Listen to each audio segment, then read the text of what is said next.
Good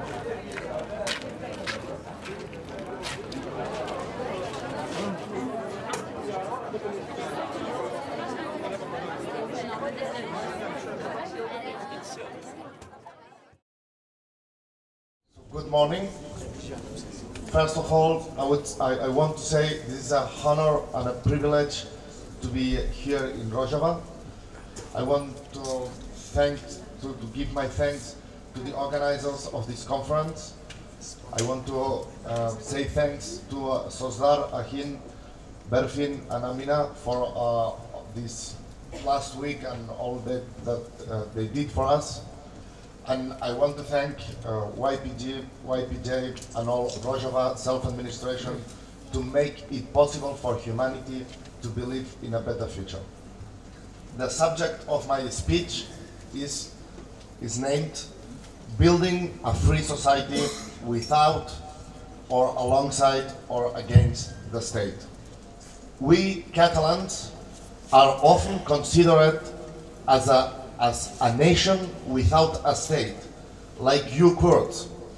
It means that we Catalans are a people with our own language, history, and political dynamic, but without a state of our property.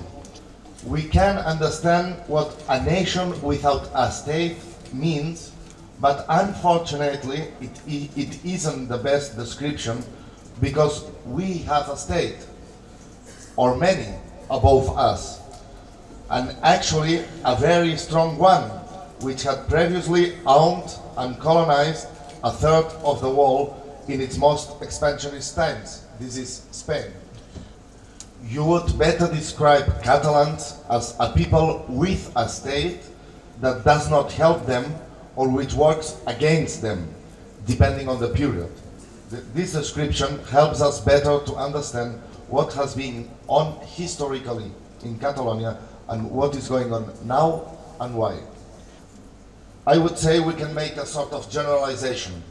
Societies, peoples, or human groups who do not have access to state power or are directly targeted by it have developed their own social and cultural structures besides or against the state power to counter this disadvantage in order to defend themselves and continue being. We are not only talking about nations, we also talk about social classes or any other discriminated human group in relation to state power. When the state is used by a social class or a central nation to discriminate against citizens and against communities, it distances power from the real concept of democracy. It probably explains why Kurds have such a great capacity to organize themselves, and it is the explanation of why did Catalans have a so rich social and cultural world of associations and organizations. Since Catalonia lost the war with Spain in 1714, and its institutions, constitutions, and language were banned, Catalan society has developed an innate ability to organize itself. At the bourgeoisie level, it became the first and most dynamic industry of Spain. At a workers' level, it built up thousands of cooperatives and the biggest anarchist trade union movement. At a cultural and linguistic level, it succeeded in preserving and promoting a 250 years long forbidden language until its current situation. Therefore, progressive workers and democratic movements in Catalonia have always produced a huge amount of federalist, confederalist, or autonomy-based models for Spain. For instance, Catalonia has been an engine of democratic modernization for Spain.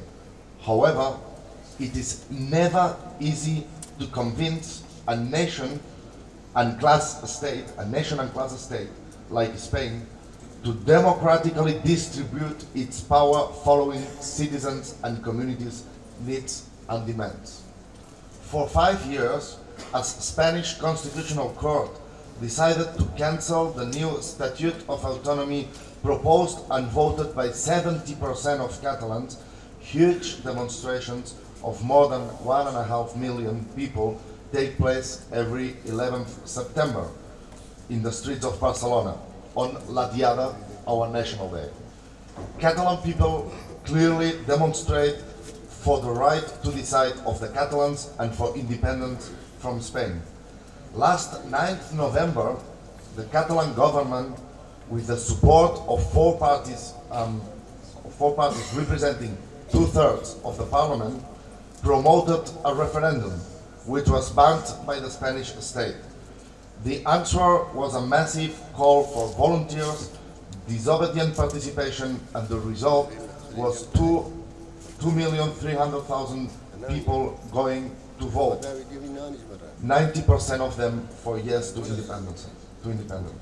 Although it was a great demonstration of social and democratic force by Catalan civil society associations, a legal referendum demanded by 2/3 of parliament could not be held.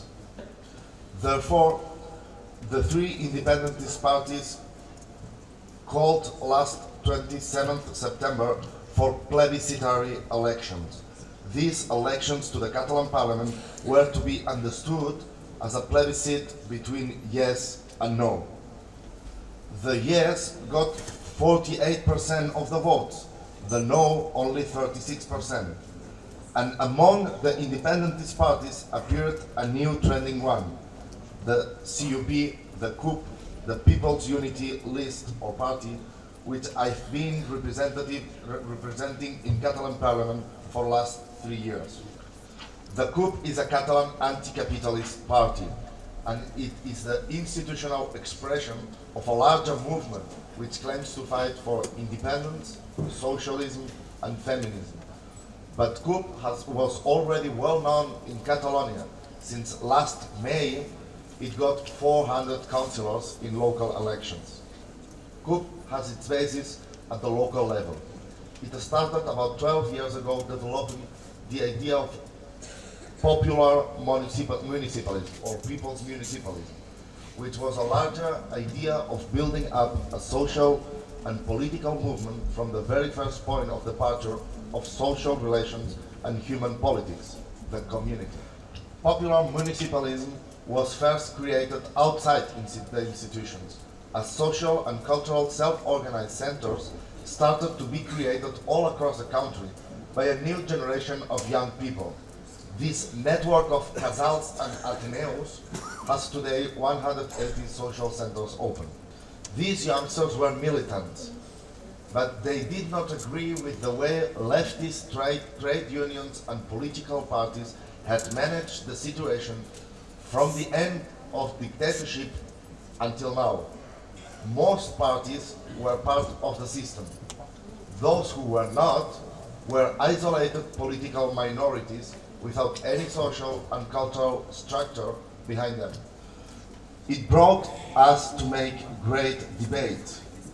State and capitalism, which are almost the same in many cases, try always to break down all resistance and autonomous structure of civil society.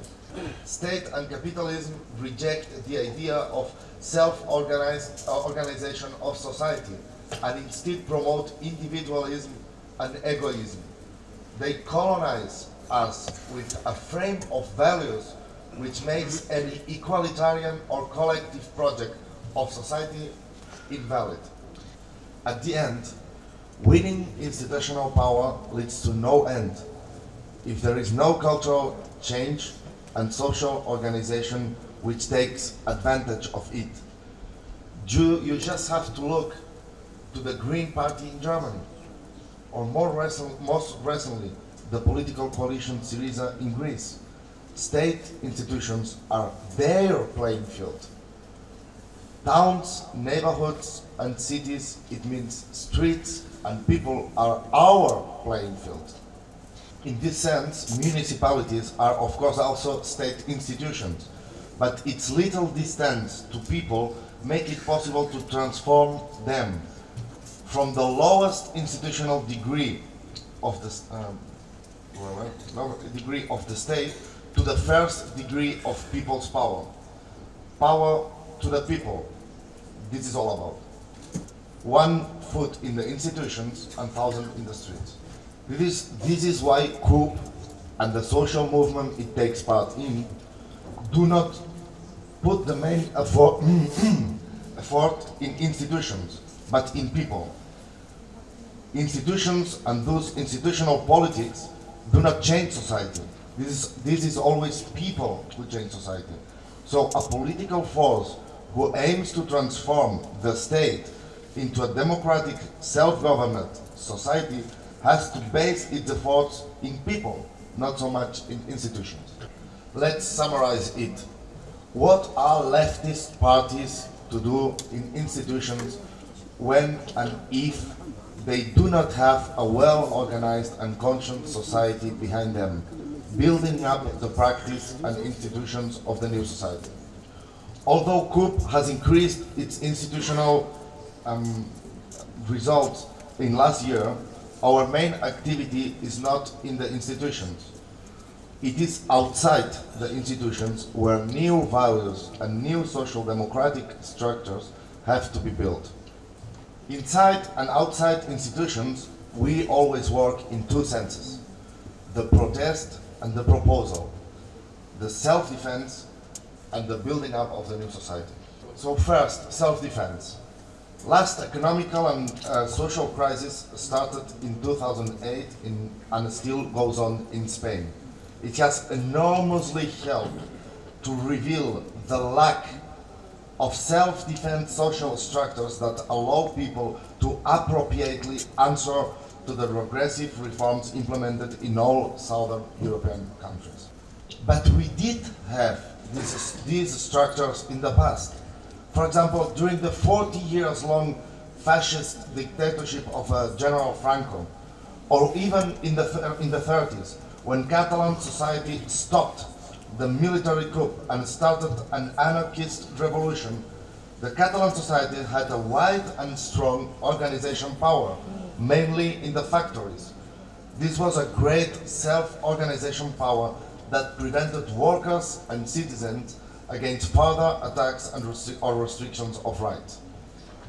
Last crisis made very soon clear that most of these structures did not exist anymore, and that we faced the responsibility to build new ones, new social movements and platforms to stop social cuts, elimination of rights, and further capitalist and authoritarian reforms. But by raising awareness of our social, economical, cultural, and linguistic rights, and making people take part in social movements from the local to the national level, we've made our society stronger and more democratic. But for raising awareness, it is not enough to make people participate. First, you have to break with individualism and bring people to a collective way of thinking. Secondly, you have to convince people of something that is actually the base of democracy. People can change things. And third, you have to overcome fear and threats from the power, which are very deeply rooted in society. The only place where such individual and social transformations can take place is the community, where people can gather and discuss the same problems and discover that their problems are not individual. This was self-defense. Second strategy is building up a new society. Not only making a political program of great proposals for a better future, which is also a basic need, but moreover putting it in practice, the community, economical and democratic structure we want here and now. Opposite to self-defense strategy, we aim to collectively defend our rights from attacks by the state and the markets. This strategy aims to start the building up of new social institutions. In other terms, while the self-defense strategy tries to preserve the little spaces of sovereignty we still have, the new society strategy aims to open new spaces of sovereignty by creating new social, economical and democratic self-organized institutions. We create bank banking cooperatives, journalist cooperatives, we create consumers cooperatives, we create insurances cooperative, we create electricity distribution cooperatives, etc. All these alternatives are not only a great opportunity for very conscious citizens to live according to its principles, which would be a very poor or limited approach. They are real laboratory for the institutions we have to build in the future. In the democratic sense, the coup itself tries to be a laboratory of direct democracy. Therefore, it organizes itself almost as a federation of local coups, which work autonomously and have its main decision center in the open assemblies. All what I have talked about would not have been possible without the deep associative culture of the Catalan society, which I have addressed at the beginning. But at the same time, all what we aim to do is because we were not born to be poor and slave. We are born to be free and to live well, and this is not possible without sovereignty. In this world, our sovereignty belongs not to us, but to the markets and to the state. The main political goal of our movement is to take it back and give it to the people. Not in the form the state and market want, centralized, authoritarian, patriarchal, but in the form we want and we are already working on, democratically decentralized, feminist, cooperative. Our slogan in the elections of last 27th September, it means 2 weeks ago, where we got 10 seats in parliament, was let's govern ourselves, gobernem-nos. Thank you.